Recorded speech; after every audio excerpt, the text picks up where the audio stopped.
Une production de La Filière. Studio de podcast. Nous sommes en politique, je te dirais, le reflet de la société. Je dis nous sommes, je ne le suis plus, là. Ouais. La politique, c'est le reflet de la société. Tu as de bons plombiers, de bons électriciens, puis tu as des chaudrons. On va se le dire de manière crue, là. Tu as des gens qui prennent moins ça au sérieux. On veut des noms. Non, t'en auras pas.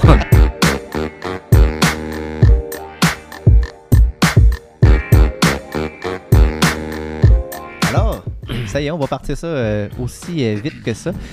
Jean, on sort de la conférence du Centre des dirigeants d'entreprise. Comment tu as aimé ça? D'abord? C'était très, très, très, très agréable. Ça faisait, à part les ventes à l'encan, les ventes aux enchères que je fais, de m'adresser à une foule, hein, parce qu'il y avait quand même pas mal de monde. Je pense que c'est pas arrivé en 4 ans et demi. Et ça me retrempe dedans, là, pas au point de vouloir retourner en politique. Rassurez-vous tout le monde, mais de revoir des visages familiers avec lesquels j'ai eu l'occasion de travailler sur certains dossiers. Ouais. Ça m'a fait du bien, c'était le fun, c'était agréable, les gens ont été gentils. Alors je recommencerai demain matin. Puis tu me disais, il y a un petit brin de nostalgie là-dedans, c'est ça, de revoir toutes ces personnes-là, tous les acteurs politiques, amis, entrepreneurs, parce que tu sais, quand on est maire, on gère avec beaucoup d'entrepreneurs. En même temps, de constater qu'il y a une relève. Il y a une relève oui. économique au niveau du CDE. J'avais l'habitude, quand j'étais en politique, d'assister aussi souvent que je le pouvais au dîner du CDE. J'ai toujours trouvé cet événement-là sympathique. Ouais. C'est une occasion d'établir des contacts avec des gens qui font le même métier que toi, dans des secteurs différents, mais de revoir certains visages, entre autres M. Pomerleau, Yves Pomerleau, qui a été très impliqué dans le dossier l'auberge de l'Atelier des Champs à Saint-Cyprien, de voir une Johanna Lortie qui regorge tout le temps de projets, de parler de son restaurant, de voir les gens d'Univers Emploi. Ça rappelle de beaux souvenirs et de bons souvenirs et de constater que ces gens-là ont encore la petite étoile dans l'œil qui va faire en sorte que leur dossier va bien avancer. Alors voilà. J'ai vécu ça intensément. Je me suis fait plaisir aujourd'hui, puis je ne savais pas à quel point j'allais avoir du plaisir à faire cet entretien-là. D'ailleurs, M. Pomerleau, tu le mentionnes, c'est le premier président du CDE, savais-tu? Ah, ça, je ne savais pas. Ouais. Ça, je ne savais pas. Ça devait être un excellent président. Et puis, tu sais, Yves Pomerleau, la famille Pomerleau, les investissements, c'est des gens qui... Les gens en politique, on est toujours visibles, hein, pour les bonnes et les mauvaises raisons. Eux, c'est des gens un peu plus effacés, un peu plus discrets, mais qui ont fait tellement pour la communauté. Les descendants, la relève est également présente. L'une des grandes forces de notre région Rivière-du-Loup, je pense que c'est ça. Je regarde la relève chez les Bonnevilles, je regarde la Sonia Martin chez Elle Martin dans le même domaine. Je regarde la famille des Simard, les 4 enfants de Marc impliqués dans stations de télévision. Moi, je trouve que c'est rassurant pour une économie. C'est jeune, c'est vivifiant et c'est porteur. Et Rivière-du-Loup, en ce sens, si on ajoute à ça le portrait industriel réel, diversifié dans tous les secteurs, moi, c'est une ville dans laquelle j'ai toujours cru, pas parce que j'ai été maire, mais parce que c'est une ville qui offre un potentiel remarquable. T'sais, versus le Nouveau-Brunswick, vers l'est, position de carrefour, on peut se permettre de recevoir des congrès, des motoneigistes, les Jeux du Québec, pas toutes les villes qui font ça. Alors, et il y a, tu sais, quand on parle de 2000 bénévoles, c'est quand même pas rien. Alors, pour les Jeux du Québec, tu parles? Pour les Jeux du Québec. Hey, 2000 bénévoles, là. Écoute, tu as des villages autour de nous qui ont 300-400 citoyens. Nous autres, dans une ville, on a 2000 bénévoles. Allô? Non, mais c'est bon, là. Il y a du monde. Il faut se le dire. Et on est bon, il faut se le dire. Tout à fait. Donner une petite claque dans le dos. Ouais. Dans la rencontre de ce midi, puis Sylvain, tu me diras qu'est-ce que tu en penses, parce que toi, tu étais le regard extérieur, là, pour ceux qui écoutent le podcast.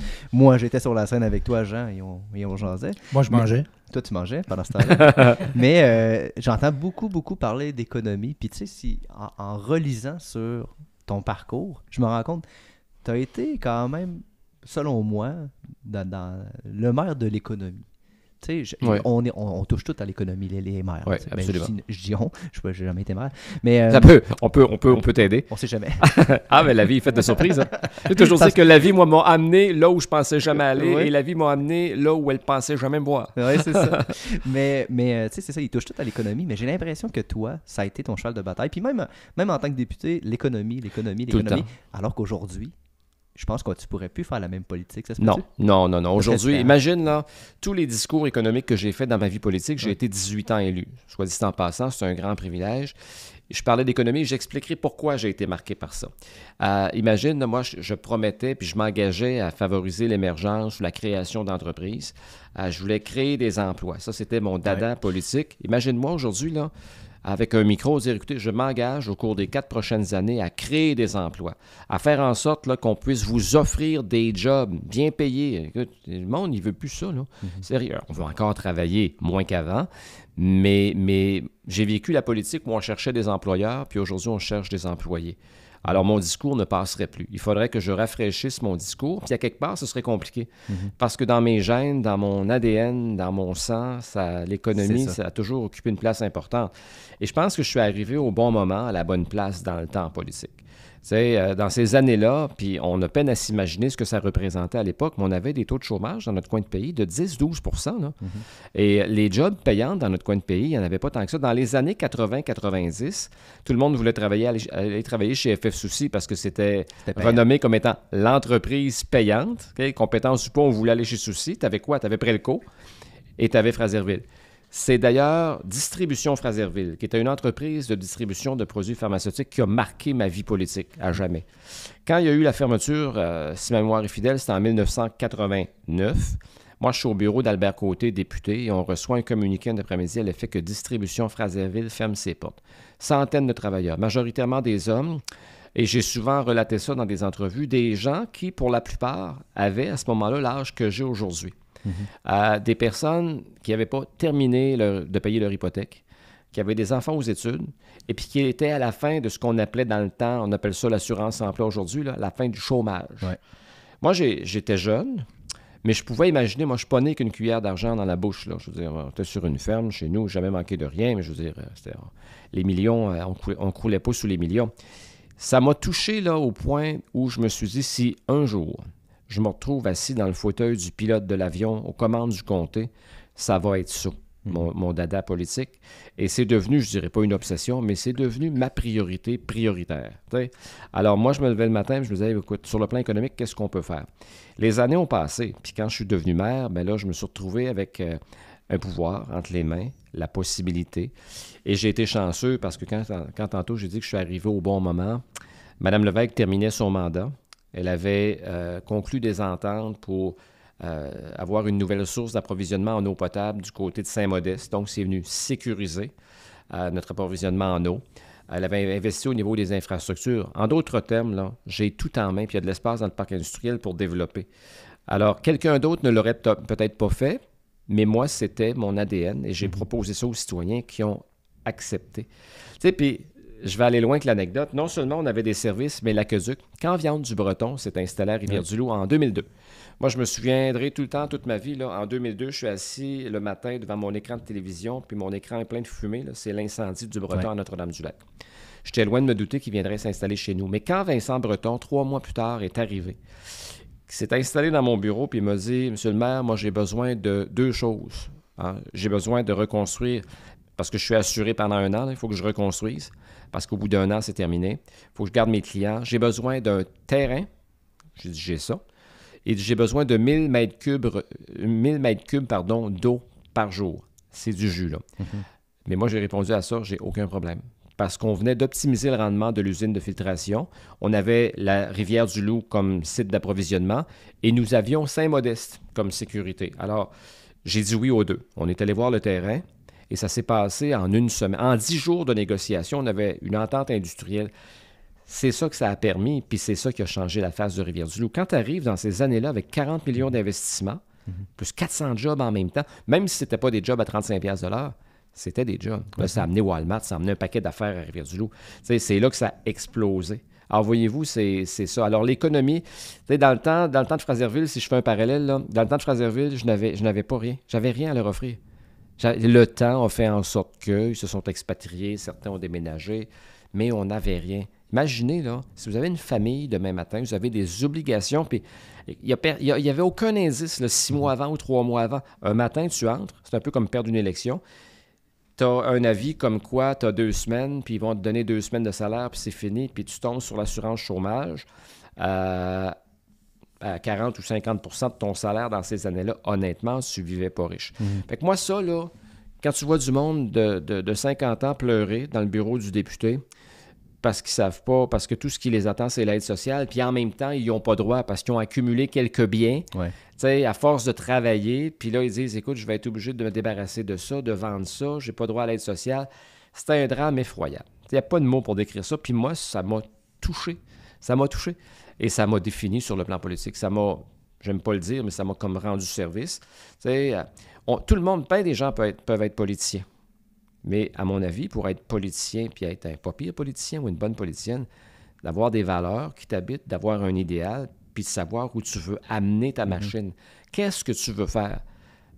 Moi, j'ai connu, dans mon propre parti, des gens qui faisaient de la politique pour bien souvent les honneurs, puis ils ne savaient pas trop pourquoi. Puis c'était comme un cheminement. J'ai été commissaire d'école. Puis la porte s'ouvre, là, puis il y a des opportunités. Je trouve ça intéressant que tu le dis, parce que je pensais à ça, justement, puis je me disais, j'ai posé la question. Tu sais, ceux qui sont là pour les bonnes raisons, puis ceux qui ne sont pas pour les bonnes raisons, il y en a. Hey, nous sommes en politique, je te dirais, le reflet de la société. Je dis nous sommes, je ne le suis plus, là. Ouais. La politique, c'est le reflet de la société. Tu as de bons plombiers, de bons électriciens, puis tu as des chaudrons. On va se le dire de manière crue, là. Tu as des gens qui prennent moins ça au sérieux. On veut des noms. Non, t'en auras pas. mais vois-tu, c'est chez les enseignants, chez les médecins, la société, c'est ça. Tu as des gens qui sont à leur affaire, qui sont à la bonne place, puis d'autres où c'est un peu questionnable. J'ai vécu ça aussi en politique. Tu as des politiciens. Moi, je pense que pour faire une bonne job politique, il faut que tu travailles 60 heures par semaine. Quand tu t'occupes de ton comté, quand tu t'occupes, si tu n'es pas ministre, il y a des chances que tu sois adjoint parlementaire ou membre d'une commission parlementaire, tout ça. Si tu ne travailles pas 60 heures par semaine, tu tournes les coins ronds. Ouais. Donc, ça implique que tu le fais avec passion. Là, tu ne le fais pas pour l'argent, parce que si tu calcules tes heures à la fin de la semaine, tu n'as pas un gros salaire, là. Et ça dépend de tes valeurs et de tes principes. Qu'est-ce que tu veux faire en politique? Tu peux être un politicien puis avoir passé une partie de ta vie dans le domaine du sport. Le sport, pour toi, c'est important. L'activité chez les jeunes, chez les aînés puis les familles, bien, c'est noble. Alors, la personne s'investit là-dedans. On lui confie des responsabilités parlementaires qui vont avec ses forces. C'est un bon politicien ou une bonne politicienne. Moi, j'ai vu quelqu'un qui était impliqué dans l'éducation, une ancienne présidente de la Fédération des commissions scolaires du Québec. Elle, c'était l'éducation. Ben, un jour, elle a eu la responsabilité, le porte-parole, c'est-à-dire le portefeuille des familles au Québec comme ministre. Ça fait d'elle une bonne ministre. Elle avait un secteur fort. Ouais. Moi, il y a des secteurs. Ma région, c'est important. Avec la forêt, l'agriculture, le tourisme, je me retrouvais là-dedans. Puis en plus, cette quasi-obsession liée au développement économique et à l'emploi. Quand tu as un emploi, moi, j'appelle ça la liberté. Si tu aimes ta job en plus, tu es un privilégié. Tu as un revenu. Ça te permet d'avoir, si tu le souhaites, une maison. Je ne dirais pas ça par des biens matériels. Ça te permet d'avoir une vie, celle que tu as choisie. Ouais. Ça, ça n'a pas de prix. Dans nos vies personnelles, moi, j'ai 59 ans, là. T'sais, quand je fais le recul, quand je regarde tout ça, là, les 40 dernières années, je me suis dit, bon, ben j'ai été heureux. Parce que j'ai réalisé plein de choses. Pas parce que j'ai une maison, puis que j'ai ci, puis que j'ai ça. Parce que j'ai réussi à élever. On voulait des enfants, on en a eu, on les a élevés. Hein? Ceux qui ont voulu faire des études universitaires l'ont fait, les autres l'ont pas fait. C'est ça la vie. Mais il y a un outil fondamental dont on a besoin, c'est une santé économique. Ouais. Alors, c'est ce à quoi je pense avoir modestement, du moins dans la mesure de mes compétences, avoir favorisé ma région. Toi, Sylvain, t'es pas de la région. Non. La première fois qu'on t'a parlé de Jean d'Amour, moi, quand je serais curieux de savoir c'était Mme Vignet qui était mairesse à Rivière-du-Loup. Puis, je connaissais Jean parce qu'on avait entendu parler, puis tout ça. De réputation. De réputation, mais est-ce que tu te rappelles de lui en tant que député? Ça, c'est pas rassurant. Ah, on a une réputation, ça peut être bon. J'entendais parler de lui, mais je veux dire, je ne l'avais jamais rencontré. Là. Tu viens de quelle région, Sylvain? On n'en a jamais parlé? De Montréal. De Montréal? Je viens de la région de Montréal, de Laurentides. D'accord. Fait que les grandes villes, tu connais ça. Montréal, Rivière-du-Loup. Oui, mais qu'est-ce que j'aime ici, c'est que... Tu sais, quand tu habites à Montréal, des ministres, là, tu peux pas approcher ça. Là. Ouais. En région ici, là, Jean est accessible. Là. Tout le temps. Ben, il était aussi accessible. Là. Ouais. J'ai rencontré des personnes qui me... Il rencontrait Jean, vous en parliez là, au tournesol. Oui. Et moi, la politique, je me suis jamais fait appeler monsieur le député, monsieur le ministre, monsieur le maire. Moi, c'est ça. Puis je me suis rendu compte de ça à un moment donné. Ça, c'est un peu... C'est quand je suis devenu député. C'est fou, hein? Quand je suis devenu député... Puis à un moment donné, j'avais dit à mes attachés politiques, regardez, voyez-vous là, c'est ça la vie. Tu sais, on a développé ça, les gens m'appellent Jean, puis j'ai dit devant nos commettants, appelez-moi Jean aussi. Il y avait une raison politique derrière ça. C'est quoi la raison politique? Allez, vas-y. Voter contre M. Damour, c'est possible. Mais voter contre Jean, un gars qu'on connaît, c'est différent. Ne serait-ce que ça. Puis j'ai toujours aimé les choses très, très simples. Comme Mario, hein? Mario Dumont. C'était Mario? C'est Mario. Ouais. C'était Mario. Honnêtement, il avait développé autour de lui cette façon de faire. Puis c'est très correct. Et j'ai toujours dit, c'est fou ce que tu peux apprendre de tes citoyens quand tu prends la peine d'écouter ce qu'ils ont à dire. Tu vas tout savoir. L'affaire du tournesol, là, je vais la répéter. Oui, répète-la parce que les gens qui voient le podcast... Ça a fait sourire, oui, ça. c'est sûr. Mais sauf quand j'étais maire, j'avais développé un rituel. Moi, j'avais un vieil organisateur politique. Quand je dis vieil, je ne veux pas manquer de respect. Malheureusement, cet homme-là est décédé le printemps dernier. Il s'appelait Jacques Lévesque. Monsieur Lévesque, c'était un organisateur politique depuis, ma foi, Mathusalem. Enfin non, depuis, disons Jean Lesage, je suis plus poli. C'était un vrai, mais c'était un gars de cœur. Puis c'était pas juste pour moi un organisateur politique, c'était un ami, c'était un confident. Puis c'est quelqu'un en qui j'avais extrêmement confiance. Puis il était proche du monde. Puis il m'avait dit... Écoute, si tu veux savoir ce que le monde pense, va les voir, va dans le mail du centre d'achat, puis tout ça. Puis à un moment donné, on va aller déjeuner au tournesol. Le lundi soir, j'avais mes séances du conseil aux 2 semaines, séances publiques. Et le lendemain matin, si tu veux savoir ce que les gens pensent, là, tu t'en vas au tournesol. Il y a un comptoir. Tu prends le journal, tu fais semblant de le lire ou tu lis les titres puis tout ça. Ça prend pas une minute. Il arrive quelqu'un à côté de toi. Hey, hier au conseil, là, c'est quoi cette affaire-là? Et ça partait. Tu sais, quand on a fait le centre Premier Tech là, à Rivière-du-Loup, ça, c'est pas tout le monde qui était d'accord avec ça. Là. Les citoyens parmi les plus âgés ne voulaient pas. On n'a pas besoin de ça. 2 arénas, 1 heure, c'est bien assez, blablabla. Je vois pas là, moi. Plus ça change, plus c'est pareil. On le savait. Ben oui. Mais on savait fondamentalement qu'il fallait faire ça. Ça faisait 20 ans que le débat se faisait. Fait que quand j'ai lancé le projet, écoute, au tournesol, c'est pas drôle ce que j'entendais. Mais savez-vous quoi? Ça m'a permis de prendre des décisions éclairées sur la nature. Si j'avais écouté certains, là, puis surtout les médias, puis ils vont écouter ça, puis ça va les faire sourire. J'avais vu un jour une banderole, là, les gens voulaient un aréna avec la capacité de manière à accueillir une équipe de la Ligue junior majeure, comme l'Océanique à Rimouski. Ouais. Il y avait même quelqu'un qui était venu, là, Léo Guy Morissette, des Titans d'Acadie Batters dans ce temps-là, qui était venu me dire « Ça n'a pas d'allure, le restaurant, c'est moi qui vais l'opérer, puis tout ça. » Mettons, ça allait jusque-là. Quand j'allais au tournesol, là, à un moment donné, les gens, j'ai senti un renversement de position. C'est-à-dire que les gens, là, ils commençaient à le voir, le centre Premier Tech. Ah, ben oui, t'es d'accord. Mais là, écoute, il n'y a pas de marché à Rivière-du-Loup pour le hockey junior majeur parce qu'il fallait 3-4 000 personnes dans l'aréna à chaque match, là. Écoute, c'est un budget. J'avais été voir Rimouski, puis dans le temps, il est sénateur aujourd'hui. Là, il a été maire après ça. Éric Forêt. Oui. Éric m'avait dit, écoute, il faut qu'annuellement, tu ailles chercher dans ta communauté de 2,2 millions à 2,5 millions d'argent. Fait que dans ma tête à moi, c'était pas possible, mais ça me venait du monde. Fait qu'à un moment donné, j'ai mis le pied à terre. Je dis, n'en déplaise à certains, il n'y aura pas une capacité pour recevoir une équipe de ce calibre-là à Rivière-du-Loup. Puis ça a arrêté là. Les citoyens étaient contents. C'est fou ce que tu apprends quand tu vas dans ces endroits-là. Très bien. Moi, j'ai toujours été bien accueilli partout. Mais le tournesol, aux 2 semaines, le mardi matin, je sautais rarement une séance du conseil. J'arrivais le soir à la maison à 10h30. Puis le lendemain matin, Maryse me dit « Tu vas où? Déjeuner au tournesol. » À 7h30, comme un seul homme. Des fois 7h. Tu t'assois là, puis tu sais tout.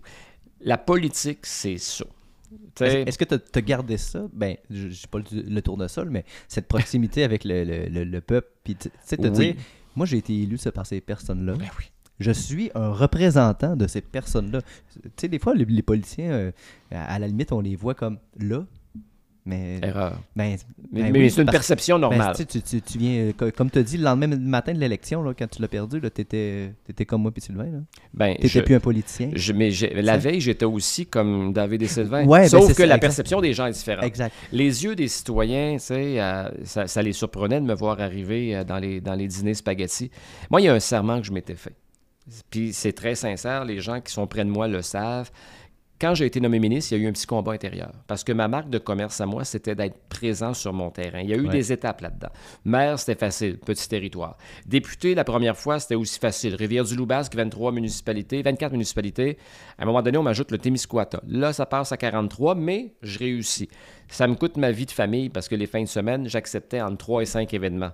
Fait que j'allais pas partout, mais j'étais présent. Il y a quelqu'un qui m'a dit un beau compliment, il s'appelle Émilien Nadeau, à Desjely, il m'avait dit « On s'enfarge dans le genre d'amour, il est partout. » Quel beau compliment.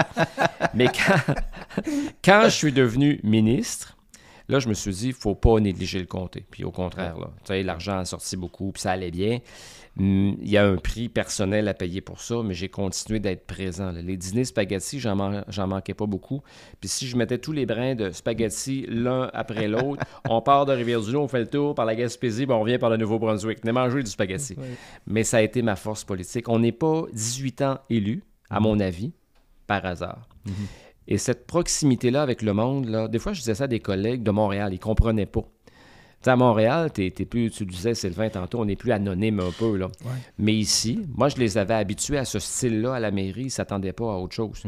Puis ça me nourrissait. Puis je vais même plus loin que ça. Ça m'a même rendu heureux. Je faisais partie de la famille. C'est-tu plus facile en région, le contact, la proximité avec les citoyens que les grands centres comme Montréal, exemple? Nécessairement. À Montréal, par exemple, c'est tellement anonyme.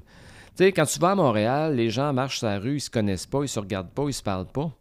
Ici, il y a toujours un lien quelque part. Tu sais, au CDE, ce midi, il y a une femme qui s'appelle D'Amour. L'interpellée, ils ont peut-être parents. Tu fais pas ça à Montréal. Là. Tu ne sais même pas qu'elle s'appelle D'Amour. Puis en fait, tu veux même pas le savoir. Mais ici, il y a une proximité. Puis l'avantage que j'avais, c'est qu'on se croit toujours plus connu qu'on l'est en réalité, mais je pense que je le suis devenu connu au gré des engagements. Il y a un phénomène qui explique ça aussi, c'est ici, on est fortement médiatisé. Exact. Quand tu viens à Rivière-du-Loup, là, puis je vais vous donner un exemple concret. Moi, quand je faisais une conférence de presse, là, ici, j'avais un minimum de 4-5 journalistes. Il arrivait le gars ou la fille de la radio, le gars ou la fille de CIMT. Il y avait CFTF à l'époque. CFTF à l'époque. Je pas connu. Non, tu m'as pas connu là. Bergeron, qui est correspondant à Radio-Canada. Tu avais même quelqu'un du Soleil. Puis quand ça allait mal, quand c'était un mauvais dossier, tu avais quelqu'un du Journal de Québec. Ça, c'est la blague. Parce que, mais je racontais à mes collègues de Québec, là, moi, je fais une conférence de presse, j'annonce 150 000 $ pour du logement social, par exemple. Ils sont tous là. Moi, je suis couvert le soir, radio, TV, journaux, la vie est belle. À Québec, là, quand tu es député de, mettons, Jean Lesage, OK, puis que tu fais une conférence de presse, ils viennent pas. Non, c'est pas intéressant. Si tu es à côté de Régis Labaume, tu vas être là, mais ils vont te couper au montage. Ils ne te donneront pas ta clip à la TV le soir. Oublie ça, à moins d'être dans le trouble. Là, à moins que ça aille bien mal pour toi. Là, tu vas avoir ta clip, c'est sûr. Tu ne voudras pas la donner, mais ils vont te l'offrir pareil. Voyez-vous, c'est différent. Ça, je l'ai dit souvent, puis je me gêne pas. C'est pas parce que j'ai été employé des médias électroniques à Rivière-du-Loup. J'ai été fier de ça. Deuxièmement, pas parce que j'ai été là que je vais vous dire la chose suivante. Si on n'avait pas tous ces médias-là à Rivière-du-Loup, on ne serait pas Rivière-du-Loup aujourd'hui. Ouais, je suis d'accord. Sérieusement, là? Oh, oui. Écoute, ça répond à un défi de communication important. Notre vie industrielle, notre vie municipale, notre vie québécoise, ça vient consolider cette proximité-là entre le politicien et les citoyens. Je le crois fondamentalement. Puis ça, c'est précieux. Puis on a en région, et là je veux dire quelque chose de gros, d'énorme, qui va peut-être être repris ailleurs, il y a une honnêteté journalistique ici, dans une très grande proportion, qui n'existe plus sur le plan national, notamment dans les médias palladiens. Moi, c'est très clair. J'ai vécu les deux mondes. J'ai été ministre, j'ai subi ça un peu régulièrement, mais ici en région, dans des moments qui vont moins bien, même quand les moments sont difficiles, il y a du respect de la part des journalistes d'ici. Tu sais, c'est correct de dire ça. Ils sont respectueux, c'est pas un défaut d'être respectueux. Mais justement, ils sont respectueux parce qu'ils savent qu'ils vont vous croiser au tournesol dans 2 semaines. Ils vont pas là. Non, mais je veux dire, quand tu croises la personne souvent, tu t'organises pour être respectueux avec elle. Sylvain, tu as raison, mais je pense que c'est plus profond que ça. Je pense que c'est plus noble que ça. C'est pas juste à cause de cette proximité-là. Je pense que, et ça les honore, je pense qu'il y a une culture positive là-dedans. Info Dimanche, bon, c'est un journal qui est respectueux. Et ça arrive des fois que la nouvelle ne fait pas ton affaire. Ça m'est foutument arrivé souvent, là. Oui. Mais je me remettais toujours en question en disant, écoute, est-ce qu'on a fait la bonne chose? Peut-être qu'on a été mauvais. Peut-être qu'on a mal expliqué. Bon, peut-être qu'il y a juste la mauvaise foi. J'ai connu ça aussi, là, c'est pas... Mais de façon très générale, soyons positifs. Moi, là, écoute, quand j'ai écouté... Tu sais, souvent, Daniel Saint-Pierre, c'est un animateur du matin. Parfois, Daniel est un peu costaud dans ses propos. Mais est-ce que c'était malhonnête? Jamais. Daniel a une culture quand même impressionnante. Il a un français impeccable, puis il fait partie de la communauté. Bon. Est-ce que la roue a frotté après le bicycle des fois entre lui et moi dans les entrevues? La réponse à ça est clairement oui. Fait que je pense que puis aujourd'hui, on se parle encore, puis il n'y a aucun problème. J'ai beaucoup de respect pour lui, puis je pense que l'inverse est aussi vrai. Mais voyez-vous, ça a été ça. Ouais. Ce gars-là a été 30 quelques années sur la chaise, là. Ouais. Je pense qu'il a contribué au développement de sa communauté. Quand tu regardes la TV, c'est la même chose. Là. Tantôt, je parlais de la relève de l'entreprise du côté de la télévision. C'est un traitement journalistique. Bon, c'est honnête. Quand la nouvelle sort mal, elle sort mal. Ça fait partie du risque du métier. Dans tout ce que vous faites, rien n'est parfait. Comme en politique, ça a été vrai. À l'époque, il y avait le Saint-Laurent Portage. C'était peut-être parfois un peu différent. Mais quand même, tu sais, Gilles Lebel, il a fait sa marque ici aussi. Alors, le phénomène médiatique région, je pense fondamentalement que ça nous a aidé beaucoup comme région. Là, on parle de Rivière-du-Loup. On peut étendre ça à l'ensemble de la région. Oui, mais Rivière-du-Loup est particulier à sa concentration journalistique par rapport à sa, à sa population et à ce que l'assiette publicitaire peut rapporter. Parce que ce monde-là, il vit grâce à de la publicité. Si on n'a pas de publicité demain matin, oublie ça, là, de pouvoir écouter une émission de qualité le matin, là, ou d'avoir un bulletin de nouvelles régionales le soir. Oublie ça. Et on a, moi, ce qui me sécurise là-dedans, c'est qu'on a un vécu économique qui est quand même pas banal. On a des entreprises à grand gabarit, là, les Premiers Tech, les Prelco, les Tourbières-Berger. Ça amène de l'eau au moulin, là. Toutes ces industries-là, les Asta, Saint-Alexandre, puis les Viandes du Breton, ça se développe. Mais on est quand même, à Rivière-du-Loup, toujours à peu près 20 000 citoyens. Alors, vous ne trouverez pas d'autres villes de la dimension de Rivière-du-Loup ailleurs au Québec avec autant de médias puis autant de qualité de production régionale. Voilà. Alors ça, c'était le bout têteux de l'entrevue. Le bout têteux de l'entrevue, mais ça me fait penser à conter une anecdote parce que nous, on s'est connus, moi et Jean, alors que j'étais jeune journaliste, je sortais de l'école et moi, j'allais rencontrer le député. Parce que en quelle année, ça? Moi, je suis arrivé en 2010 à 2014. Ça faisait un an. Donc, moi, j'allais rencontrer Jean, puis ma boss, c'était Nancy Fortin, que tu connais très bien. Oui, une bonne amie. Là, elle me disait, là, tu vas aller voir Jean. Au début, tu sais, je suis jeune journaliste, je suis un peu intimidé. Puis moi, je disais tout le temps, en revenant, je me disais, j'ai l'impression qu'il m'a endormi, tu sais. Que j'ai essayé de poser des questions, puis il m'a dit exactement ce qu'il avait envie que je dise au bulletin. Puis, mais Jean d'Amour, l'anesthésiste. Non, mais tu sais, c'est parce que tu es jeune journaliste, fait que là, mais sympathique, super sympathique. Fait que là, tu lui mettais un micro d'en face, il faisait la clip de 25 secondes, bim.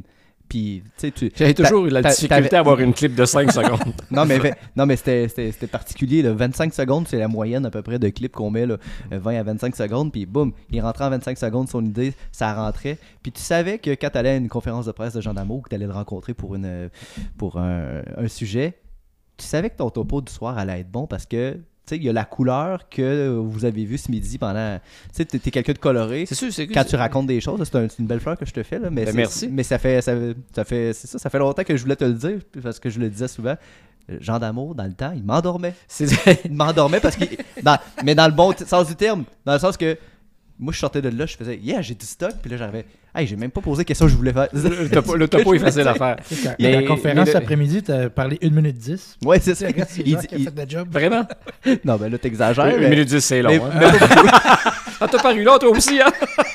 C'est pour ça que je voulais faire un podcast, je voulais parler un peu. Mais savez-vous, le secret là-dedans? Moi, quand je dis que je suis un privilégié, c'est pas juste parce que j'ai gagné ma vie correctement, ça. Pas tout le monde qui peut dire ça, là. Se lever le matin, puis être content de faire sa job, aimer ce qu'on fait. Moi, là, est-ce qu'il y a eu des moments difficiles, des moments où j'étais, à la limite, là, découragé, puis tu te demandes par quel bout je vais prendre ça, puis là, écoute, là, t'as les mains attachées dans le dos, puis t'as 2 boxeurs qui te frappent, parce que dès l'instant que ça va moins bien, puis que t'es député, là, écoute, l'autre bord, ils le savent, puis ils te manquent pas. Ouais. Malheureusement, c'est comme ça. Mais sur le fond des choses, là, j'ai tellement aimé mon travail. Je vais vous raconter un petit bout de vie. À tous les matins, quand j'arrivais à l'Assemblée nationale, surtout les dernières années, quand j'étais ministre, moi, j'allais à mon cabinet avant, j'avais un rituel. À 7h moins quart, 7h, j'étais au cabinet avec mon équipe. Puis le caucus, le matin, sauf le mardi, est à 8h. Fait que je traversais au Parlement. Puis à tous les matins, quand j'arrivais au Parlement, je le disais, ça faisait sourire, encore un matin au Parlement. Hey, on est-tu chanceux? Puis un matin, j'avais une attachée de presse qui s'appelait à l'époque Zoé Couture. On arrive sur le coin de la Guérite, elle dit « Oui, monsieur D'Amour, je le sais, on est privilégié d'être ici ce matin. » Mais quand tu rentres au travail, là, puis tu ouvres la porte, puis ça me semble que ça sent bon, tu t'en vas au Parlement, tu marches dans un corridor, tu dis ici, il n'y avait pas Duplessis, Le Sage, Godbout, Bourassa, Johnson.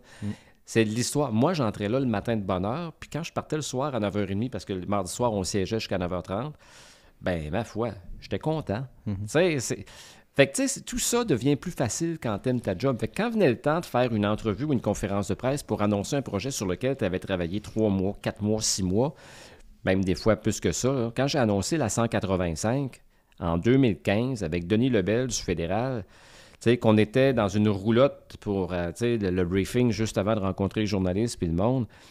Tu sais, je dis à Denis, là, écoute, il faut prendre la mesure de ce qu'on a fait. C'est un projet d'1 milliard de piastres.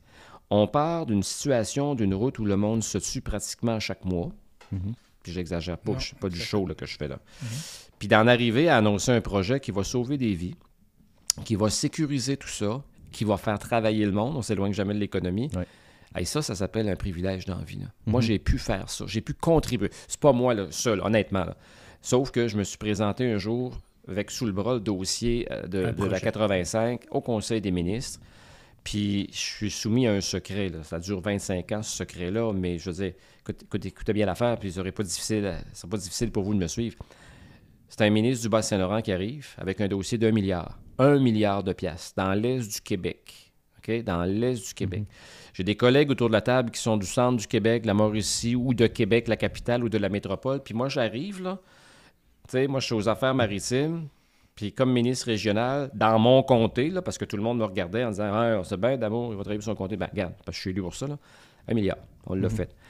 C'est le fun en maudit. Fait que quand vient le temps d'annoncer, je reviens à ce que tu disais, David, quand vient le temps d'annoncer un projet puis de rencontrer les journalistes, là, ce qui se conçoit bien s'énonce clairement et les mots pour le dire viennent aisément. La vieille expression. Oh, wow. Ça illustre un peu. Je suis un homme de ma génération. Je suis vieux. donc, tu dis beaucoup d'expressions. Ouais, c'est ça. Non, c'est... j'ai des bons souvenirs de topo puis de savoir que c'est ça. Jean D'Amour va avoir une bonne nouvelle. Je me rappelle aussi d'affaires, des affaires annoncées en grande pompe qu'on a finalement jamais vues. Comme? Ben, le Carrefour Maritime, moi je me rappelle, c'est un de mes premiers topos que j'ai fait avec toi. Puis aujourd'hui, on se demande encore s'il va y avoir une traverse. Ben, moi, je vais te dire une chose. Je savais pas du tout que tu allais m'amener là, mais ça me fait plaisir d'y aller. Oui. Carrefour Maritime, là, en septembre 2000, attends un peu, 2018, 2017, en tout cas, peu importe. Ouais. J'ai annoncé avec le député de Matane, qui est maintenant un résident de Rivière-du-Loup, qui travaille chez Premier Tech au niveau de la zone innovation, là, Rémi Massé. Ouais. Rémi Massé a annoncé, au nom du gouvernement fédéral, 2,4 millions de dollars. J'ai annoncé l'équivalent au Québec, 2,4 millions de dollars. On a mis ça à table à l'Auberge La Pointe, là, sur pas le patio, mais la terrasse en arrière, quasiment 5 millions. Après, on a reçu le maire Gamache, dans le coin, là, le Mirador. Tout ça me revient. Bon, il a dit on est encore capable de faire mieux que ça. Okay? Mais là, on avait un projet là, de je ne sais plus combien de millions. Et à un moment donné, sans crier gare, le conseil de ville, je ne sais même plus lequel, a dit on ne le fait plus. Ouais. Mais quelle erreur! Où est-ce que ça nous amène aujourd'hui, ça? Où est-ce que ça nous amène aujourd'hui? La traverse, si on avait construit le Carrefour Maritime, là, tel que financé par les gouvernements, ou si on avait été un peu plus rationnel, là, au lieu de penser à un bâtiment avec de la pelouse sur le toit à côté du fleuve où il fait à peu près moins 1000 à l'année, là, si on avait été plus rationnel et on avait fait le projet, y a-tu quelqu'un, vous pensez, au gouvernement actuel qui se serait levé pour dire on va déménager la traverse à Kakuna potentiellement? Ben là, on nous fait croire écoute, ça fait 3 ans, Colin, pour ne pas dire autre chose, qu'on fait des foutues études. On va avoir investi des centaines de milliers, pour ne pas dire des millions de piastres, dans une étude qui vient déstabiliser l'économie touristique de Rivière-du-Loup. Et j'emploie le mot déstabiliser, là. S'il faut que je l'épelle pour que tout le monde le comprenne, je vais le faire. Ça n'a pas de bon sens. Savez-vous combien ça va coûter à Kakuna? Parce qu'ils vont l'annoncer. Pour le déménagement. La réflexion, non, J'avais comme maire en 2001. Mais c'est pas la Société des Traversiers qui paye ça? C'est qui la Société des Traversiers? La Société des Traversiers, c'est une loi. La société, c'est une loi, OK? Qui a constitué la société, c'est le gouvernement du Québec. Ouais. Puis tant qu'à moi, aujourd'hui, là, on devrait scraper cette société-là puis intégrer le service maritime là, de la société à l'intérieur du ministère des Transports. Okay? Parce que c'est pas la première... La vision de la Société des Traversiers, quelle est-elle? Remonter le temps un peu. Je vais revenir sur la question des coûts d'un déménagement tantôt. Ouais. Le gouvernement change. Premièrement, l'histoire est la suivante. Ils ont essayé ça dans le temps de Denise Levesque. Okay? Madame Levesque était une mairesse affirmative qui a dit « il n'y en est pas question ». Ça voulait dire en termes « over my dead body ». Elle a mis le pied à terre. Ça a fini là. Okay? Ils se sont essayés. Moi, je suis arrivé comme maire. Ben non seulement, écoute, on a dit non, mais on a fait construire un kit de 30 millions à Pointe. Puis le gars qui était président de la Société des Traversiers est devenu mon sous-ministre après. Il s'appelle Georges Farah. Okay? Je pense qu'il est à la retraite maintenant. On a construit un kit de 30 millions de piastres. Je deviens ministre. M. Farah devient mon sous-ministre. Pendant les années où j'étais ministre aux Affaires maritimes, là, la Société des Traversiers, là, ils n'ont jamais pensé puis parlé du déménagement de Rivière-du-Loup à Kakuna. Ils savaient très bien que ce serait non. Le gouvernement est battu. Ça ne prend pas 20 ans. Dans les mois qui suivent, par un curieux hasard, la Société des Traversiers dit le bateau de 3 pistoles a une durée de vie de 4 ans. Moi, là, j'ai appelé le maire de Trois-Pistoles à ce moment-là. Je n'étais plus en politique. Jean-Pierre, tu es en train de te faire avoir, mon chum. Confiez, puis vite, un mandat à une entreprise privée qui va venir contredire les âneries que dit cette société-là. Et c'est exactement ce qu'ils ont fait. Ils ont embauché quelqu'un qui a confirmé que le bateau de Trois-Pistoles avait encore une durée de vie de 40 ans. OK? 40 ans. Hey, il y a une bonne petite Alors, différence. la vision de la Société des traversiers, moi, je vais vous la dire. Tu fermes Trois-Pistoles, tu fermes Rivière-du-Loup, puis tu amènes ça à Kakuna. Puis actuellement, Rivière-du-Loup est opéré par un privé. Là. Ben, ce qu'ils veulent, c'est l'opérer à la société. Ce contre quoi j'étais contre, je vais vous dire pourquoi. Tu as un conflit de travail à la société. Là. Qui c'est qui va opérer? Là, tu as un privé. Il n'y a plus de bateau nulle part. C'est ça. C'est ça, là. C'est ça l'affaire. Puis déménager ça à Kakuna, là, en 2001, c'est vérifiable. J'appellerai au CLD de Rivière-du-Loup. Il y a une étude qui a été faite. Je pense que c'est 2001. J'étais maire. Et un jour, on m'appelle pour me dire, parce qu'on avait fait évaluer ce qu'il en coûterait d'avoir une rampe RoRo, roll-in, roll-off, là, pour le débarquement et l'embarquement de conteneurs puis de camions remorques. Le chiffre qui est sorti quand tu appuyais sur Enter, c'était 21 millions de dollars en 2001. Ça fait plus de 20 ans, si mon calcul n'est pas pire. Là, OK? Là, tu n'as pas de bâtiment de service. Là. Ce que tu as un entrepôt.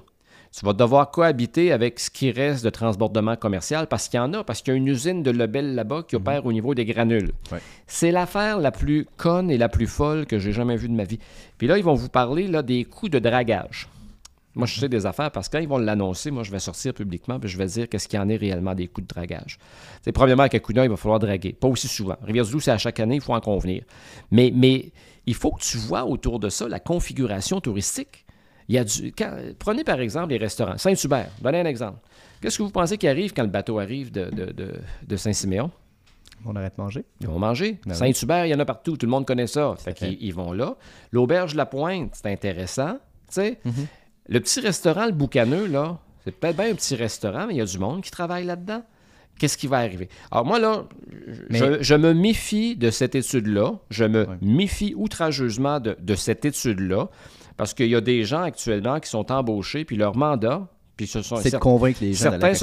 C'est de justifier le déménagement à Kakuna. Il y a des gens là-dedans qui se sont confiés à moi. Moi, je suis un petit peu gérant d'estrade là-dedans, puis je suis un petit peu belle-mère ou beau-père, dites-le comme vous voulez. Là. Mais ça, c'est un dossier qui vient me chercher. Puis là où il y a eu une erreur, puis je nommerai pas personne, il y a eu une élue qui a dit à un moment donné, vous la reconnaîtrez, au moment de l'annonce de l'étude, elle était très contente, comme le député. Enfin, on va savoir. En ouvrant la porte à une étude, tu ouvres la porte à un déménagement. La seule chose qu'il y avait à faire, c'est de dire « je veux rien savoir, ça va rester là, c'est là depuis plus de 100 ans. Vos problèmes de dragage, règlez-les. » Puis la beauté de la chose, c'est que cette traverse-là, c'est une route essentielle, reconnue dans un décret du gouvernement dans les années 70. Alors, c'est une route essentielle. C'est pas pire que de patcher une rue puis de patcher à 20. Tu sais, quand on met des couches d'usure sur la 20, là, mettons, entre Kakuna et Saint-Pascal, c'est comme ça que ça se fait. On entretient notre route. Bien, ici, notre route, là, c'est sur le fleuve que ça se passe. Mais je regrette, on n'appelle pas ça patcher un trou, c'est de faire du dragage. C'est différent. Alors voilà, ça m'a fait du bien. Mais est-ce que c'est une excellente thérapie, soit dit en passant. Mais une chose que je t'ai parlé de cette première couverture-là. Mais est-ce que c'est simplement économique, selon toi, le gros désavantage que ça aurait de partir de Rivière-du-Loup? Parce que moi, je me suis vraiment posé la question à quel point ça va être dérangeant pour les hôtels. Tu sais, si tu débarques à Rivière-du-Loup... Je vais te donner un exemple bien simple. Je te coupe, là. Oui, un exemple bien simple. Quand tu vas à Montréal, ça t'arrive de la Montréal, t'as faim. T'es rendu à Saint-Hyacinthe. Vas-tu revenir manger au Saint-Hubert à Drummondville? Non. Bon. Tu débarques à Kakuna, t'arrives de Charlevoix. Tu débarques à Kakuna, tu t'en vas, mettons, vers la Gaspésie ou Rimouski, simplement Montjoli. Vas-tu venir coucher à Rivière-du-Loup ou tu vas aller coucher à Rimouski? Parce qu'en principe, tu ne sais pas vraiment que ça prend 10 minutes, 15 minutes de te rendre à Rivière-du-Loup. Tu vas te rendre à Rimouski. Ben, c'était ça mon point. Je me disais, c'est comme 10 minutes, c'est comme pas assez loin pour me dire, hey, si je prévois aller à Rimouski, je vais aller à Rimouski de toute façon, Rivière-du-Loup. Je vais t'amener un autre argument. Combien de temps de plus que ça va prendre pour traverser? On vit à l'ère de l'environnement. Écoute, le traversier, il n'est pas électrique, il fonctionne au diesel. Ça pue, puis ça fait la boucane. Okay? L'autre affaire. C'est vrai que ça va être un bon 20 minutes de plus. On va enlever l'aspect économique. Okay? Écoute, moi, quand j'étais ministre, là, puis que je parlais de développer la circulation maritime sur le fleuve, il y a tout le temps que si j'avais le malheur de prononcer dans une phrase le mot « Kakuna », écoute, j'avais 3 articles dans Le Devoir, là, des environnementalistes, parce qu'il y a une pouponnière à Beluga. Écoute, le bateau va rentrer 3-4 fois par jour, puis il va sortir aussi souvent. Ça dérange pas les Bélugas, ça? Ben ouais, ça j'avoue que c'est un autre point. Puis de toute façon, quand ils vont annoncer potentiellement que c'est Kakuna, là, quand ils vont l'annoncer, là, s'ils l'annoncent, peut-être que je me trompe, entre le moment de l'annonce et le moment où le bateau va aller à Kakuna, il va se passer 10 ans. Ouais. Parce que là, tu as des considérations environnementales logiques et normales, gouvernement du Québec. Tu joues dans l'eau, Environnement Canada, il va avoir un BAP, protecteur des Bélugas. Tu es soumis à un processus d'appel d'offres pour faire des transformations. Tu as le choix d'abord de tes professionnels, tu as le choix de tes entrepreneurs. Fait que, quand ils vont dire que c'est Kakuna, je dis aux citoyens, rassurez-vous, on a des chances de voir un changement de gouvernement dans les 10 prochaines années. Puis vos candidats prendront des engagements en fonction de ce qui m'apparaît logique ou de ce qui leur apparaîtra logique à ce moment-là, parce que moi, je serai plus là. Mais moi, ça fait partie des choses qui me tuent. C'est économique, puis en même temps, c'est logique. Tu sais? Puis j'ai hâte de voir cette foutue étude-là, moi. J'ai vraiment hâte de m'asseoir là, à mon bureau, à la maison, là, puis faire le tour de l'étude, analyser ça point par point, ça va être cousu de fil blanc. Moi, honnêtement, là, j'ai zéro confiance. Je vous le dis, là. Voilà. Je vais vivre avec ma déclaration. Mais là, tu as un nouveau podcast, Angle mort, que tu fais justement ici dans les studios. Là. Je pense qu'il y en a une des émissions qui est dédiée c'est prévu. À la traverse. Je vais te faire une confidence. C'est prévu. J'ai fait des appels, puis il n'y a personne qui ose s'exprimer. Ouais, OK. OK? Je pourrais te nommer des noms, ce que je ne ferai pas parce que je ne veux pas les mettre en boîte. Ben non. Parce que on a un podcast là, qui va être diffusé bientôt et le mot d'ordre, c'est respectueux. Je vais faire des entrevues serrées avec du monde. On en a 3 d'enregistrer. Faire des entrevues serrées, mais intelligentes. On va respecter nos intervenants. Mais quand tu dis que dans un dossier... Je pensais que tu allais me dire que tu allais le faire, mais après la fameuse annonce. Je vais le faire. J'aimerais bien le faire maintenant, donc le faire avant.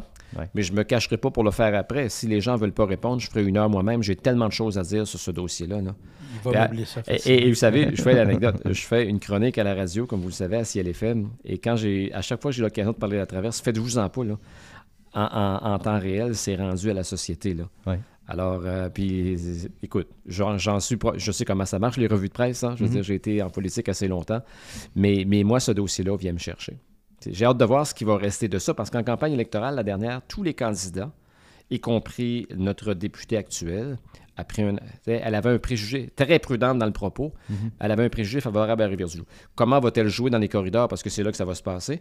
Et je me souviens aussi d'avoir entendu François Legault qui a dit que c'était un dossier politique. Alors, comme la députée avait un préjugé favorable à Rivière-du-Loup, puis que Legault a dit que c'était un dossier politique, si elle réussit, elle méritera des félicitations, et si elle ne réussit pas, ce sera un échec lamentable. Je suis très dur dans mon propos, mais c'est ça. Hey, c'est centenaire, cette affaire-là. C'est des employés. C'est notre industrie touristique. Puis au-delà de l'aspect économique de la vie touristique, le tourisme nous amène une vie sociale également. Oui. Des gens d'autres pays, les Européens, l'automne, les gens qui viennent d'un peu partout. Écoute, il y a 150 000 personnes qui embarquent puis qui débarquent de ce bateau-là, là, dans un sens ou dans l'autre par année. Du monde, là. Oui. C'est là, c'est en moyenne, chacun 20$, mettons, puis on s'entend que je n'exagère pas, là. Trouvez-moi un lunch à 20$ le midi. Surtout vous caneux. C'est tellement bon. C'est très bon. Puis il ne nous commandait pas, là. Mais honnêtement, c'est ça. Voilà. Le temps file, puis je sais que Sylvain a quelque chose tantôt, mais j'aimerais ça, avant qu'on finisse le podcast, qu'on revienne, parce que quand tu t'es fait battre à la dernière élection, je sais que ça a été... Quand la politique m'a quitté. Quand la politique t'a quitté, on va dire ça comme ça. Moi, je suis trop dur, je suis trop rough. Mais je sais que tu as vécu ça difficilement et avec raison. Tu sais, ça faisait quelques années que tu étais là. C'est un deuil à faire. Hein? Du jour au lendemain, on se retrouve... Regarde, je ne cacherai pas que c'est tough. Là. Ben c'est ça. J'aimerais ça, si tu es à l'aise, j'aimerais ça que tu nous en parles. Comment on vit ça de l'intérieur? Sur le coup, je n'étais pas à l'aise. Aujourd'hui, je peux le faire avec un certain détachement. C'est pour ça que j'ose te le dire après quelques années. Si on avait été dans le mois qui a suivi la défaite, ben en fait, je n'aurais pas fait l'entrevue. Ouais. Parce qu'il y a un moment où je dis, bon, ben, c'est correct, là, on va fermer les livres là-dessus. Sauf que ma vie professionnelle m'a ramené là naturellement. Bon. Écoute, tu te lèves un matin, messieurs, David et Sylvain, tu te lèves un matin, tu es ministre du gouvernement. Tu es dans l'action pure. Tu as fait une campagne électorale pendant 10 ans, là, puis 8 ans comme maire, mais 10 ans comme député. Il n'y a personne qui peut dire aujourd'hui que les projets ne se réalisaient pas, qu'il n'y avait pas d'argent qui entrait dans le comté. On faisait des annonces à chaque semaine. Puis on ne parle pas d'annonces de 52,80 $. C'était des milliers de dollars, des millions de dollars. Tous les projets qui m'amenaient étaient priorisés, puis on les sortait. Okay? Tu te lèves le matin, tu es dans ce fauteuil de conducteur-là et ta vie va bien et tu es heureux. Tu te couches le soir, là, pas le lendemain, le soir même, c'est terminé. Terminé.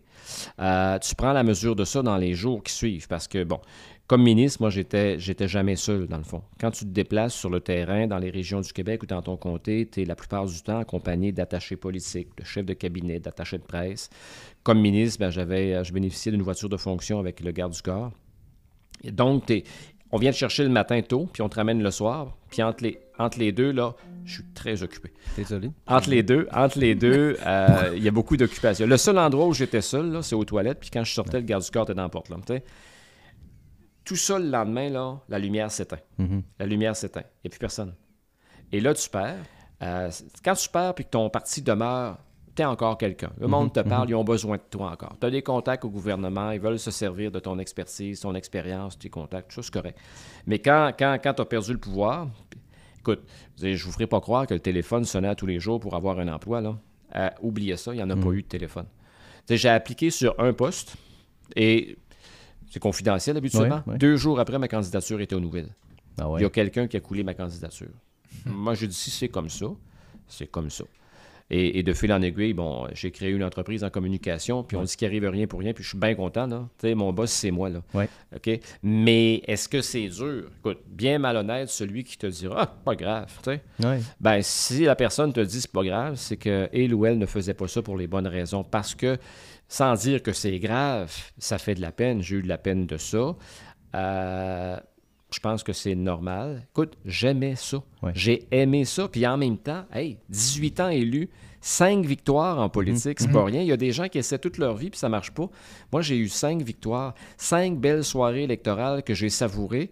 Et 5 fois, écoute, c'est 5 mandats en réalité. Tu sais, il n'y a pas grand-chose que j'aimais pas dans cette job-là. Puis je pense qu'au lendemain de l'élection, puis tu as abordé un peu le sujet tantôt, mais quand les gens qui sont autour de toi, les amis que tu croyais tes amis peut-être, à la limite, là, et ça disparaît, puis ça se décolle un peu du succès. J'ai toujours pensé ça doit être dur, ça. Ouais, j'ai toujours pensé que les vrais amis, peu importe ce qu'on fait, qu'on soit en politique, là, je suis très dur dans ma théorie, mais les vrais amis, ça entre sur les doigts d'une main. Mm-hmm. Les vrais amis, là, qui vont t'aider dans des situations difficiles, qui vont être là pour toi en toutes circonstances. Ouais.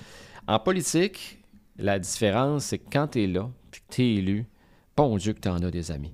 Écoute, tu reçois à peu près 400 cartes de Noël, puis tu sais, des petits mots personnels, puis la petite table dans le dos, puis tout ça.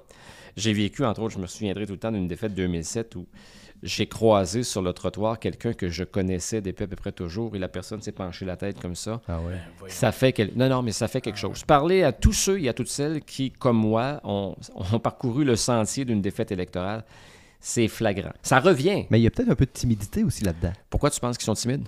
Tu ne perds pas sans raison, parce qu'ils ont voté contre toi. Ils ont le droit, mais ils ne s'assument pas. Puis en campagne électorale, sais-tu, les organisations politiques, de quel pointage les organisations se méfient le plus? Le pointage du candidat. Okay. Parce que moi, là, écoute bien, j'ai perdu par 2500 voix. Je pense que je vais demander un recomptage parce qu'en campagne électorale, tout le monde me disait votez pour moi. non, mais c'est même pas au sens figuré. Là. Ouais. Tout le monde, hey Jean, lâche pas. Pardon, on vote pour toi. T'es notre homme. Tu sais que je suis avec toi. Hein? Hey, toute ma famille est avec toi. Mais moi, là, bien sûr. T'aimes recevoir ce message-là, c'est humain. Ouais. Des fois, tu doutes. Okay? J'ai appris au gré des campagnes électorales que, regarde bien, là, je veux dire, ça se peut pas que tout le monde vote pour toi. Là. Mm-hmm. De temps en temps, tu en rencontres un qui dit, écoute bien, là, bien du respect pour toi, là, je t'aime bien, là, mais ton parti, je suis pas capable. Ton chef, pas capable. Ou bien, quelqu'un m'a dit, moi, ton style tombe ses nerfs. Tu réponds quoi à ça? Bien, vous avez le droit, ça s'appelle la démocratie. Ouais. Tu sais? Mais, je te dirais, ça, c'est même pas la moitié de 1% de l'électorat. Là. Mm-hmm. Mais tout le monde, tous ceux qui font de la politique vont te dire que c'est ça la vraie vie. On te dit, on va voter pour toi. Alors, la vérité, ben, tu la connais le soir de l'élection. Ah ouais. Quand tu t'assis devant... Puis demandez-vous comment on se sent lorsqu'on s'assit devant la télé, hein, où on est branché sur le site de la Direction générale des élections, puis que tu vois défiler les résultats. Puis, écoute, Moi, j'ai vu des soirs, écoute, finir ça avec une majorité de 10 000 voix, c'est pas rien. Mais habituellement, je finissais tout le temps mes scores positifs à 2500 votes. Est arrivé, 10 000. Puis quand tu perds, tu le vois aussi parce que les tendances dans une soirée électorale se définissent rapidement. Habituellement, après une dizaine de sections de vote, tu commences à te douter de ce qui va arriver. Ouais. Fait que moi, tu le sais, tu as ton monde autour de toi, tu le sais. À un moment donné, tu leur dis, regarde, on s'en va à l'abattoir. Oui, c'est ça. Ah ouais, ça doit être une dure soirée de le voir avec l'expérience, tu le sais tout de suite. Puis quand tu fais un parallèle avec la vie normale, parce que la politique, c'est une bulle, okay? Dans la vraie vie, dans ce que vous faites. Tu sais, mettons que tu travailles, peu importe, chez FF Souci. Disons-le un exemple comme ça au hasard, ou chez Prelco. Tu fais ton travail et tu le fais bien. OK? Bon, on te donne une petite promotion, puis tu continues à bien faire ton travail. Puis là, tu as de l'expérience. Là, tu deviens une personne qui a de la valeur dans l'entreprise. On te redonne une promotion, puis tu deviens quelqu'un. En politique, tu prends de l'expérience, tu es là 1 mandat, 2 mandats, puis à un moment donné, là, les journalistes, ils appellent ça l'usure du pouvoir. OK? Là, ils mettent ça dans la tête du monde. Puis là, ils disent, le changement. Moi, j'ai vu en campagne électorale demander des gens qui me disaient, on veut du changement. C'est quoi le changement pour toi? Je ne sais pas, mais je veux changer. OK? Alors, ils appellent ça l'usure du pouvoir. Alors, on ne tient pas compte de ton expérience, de ton engagement à l'intérieur de l'entreprise. On te fout à la porte. Ça, c'est la grande différence. Avec la politique puis le privé. La vraie vie puis la politique. Mais c'est ça. Tu sais, moi, c'est un choix. J'ai mené la vie que j'ai voulu vivre. Et je fais un parallèle. Il y a quelque chose qui m'avait marqué. J'arrivais en politique, j'avais 24 ans, puis l'automne, je suis arrivé au mois d'avril 88. Et à l'automne, il y avait à Montréal un congrès.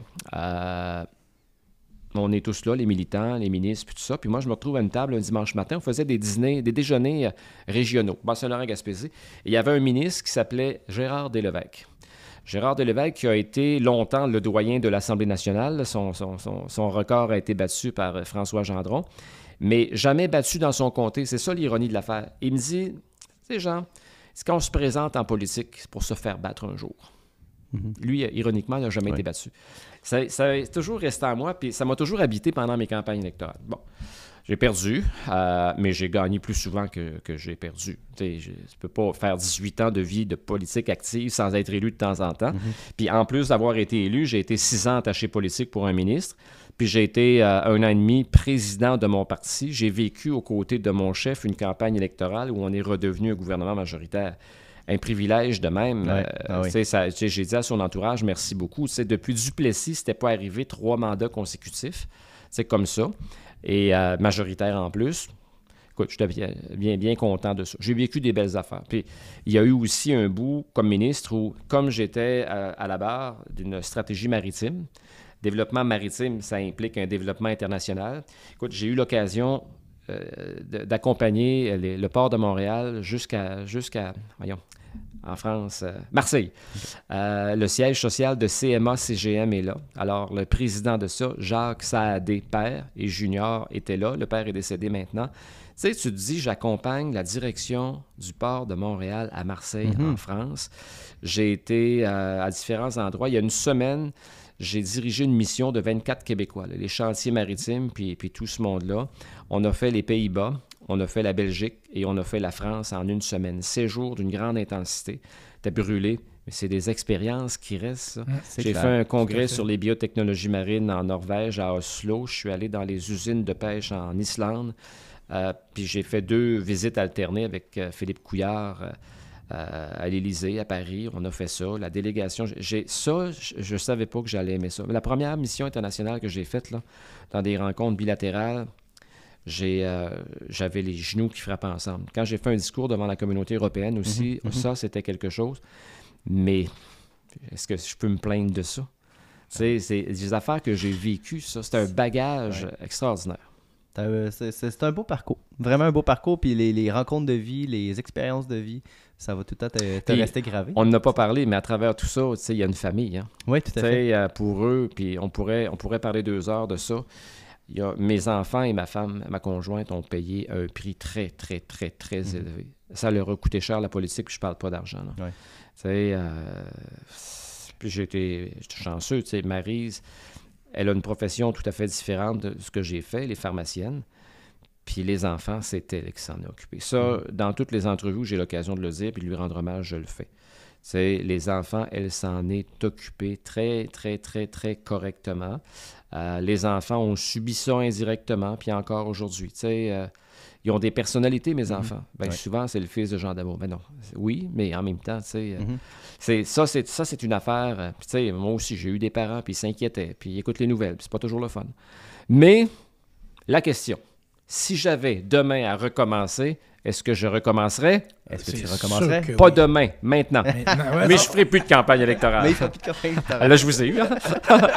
Hey Jean, faut qu'on se quitte parce que je sais qu'il y a des engagements aussi très importants du côté à Sylvain puis du côté Et j'en ai moi aussi. Et t'en as aussi. Moi, je suis correct. Mais merci pour ta générosité ce midi. C'est très gentil d'avoir invité, vous savez. Merci pour le podcast. Moi, j'ai appris plein de choses. Quand tu viens de l'extérieur, puis tu as Jean Damour qui te raconte des histoires comme ça, comment Rivière-du-Loup s'est bâtie, c'est super intéressant. Il y a plein d'affaires qu'on oublie, mais il y a tellement de choses qu'on peut dire, mais on a une histoire riche ici. Il y a eu beaucoup de bons et de bonnes politiciennes dans le passé qui ont fait que... Il y en a eu plusieurs. Je ne serais pas de comparable avec aujourd'hui, ce serait d'être partisan et plate et mesquin à la limite, mais je parlais ce midi des anciens maires, Yves Godbout, Jean-Léon Marquis, Denise Lévesque. C'était pas rien, ce monde-là. C'était pas rien, ce monde-là. Ils ont été inspirants, ils nous ont inspirés, puis on a juste continué. Et en plus, tu as pu terminer ça sur un hommage à ta femme. Ça va partir. Ouais, puis elle le mérite, grandement. J'en doute pas une seconde. Merci, Jean. Plaisir. Merci. À bientôt.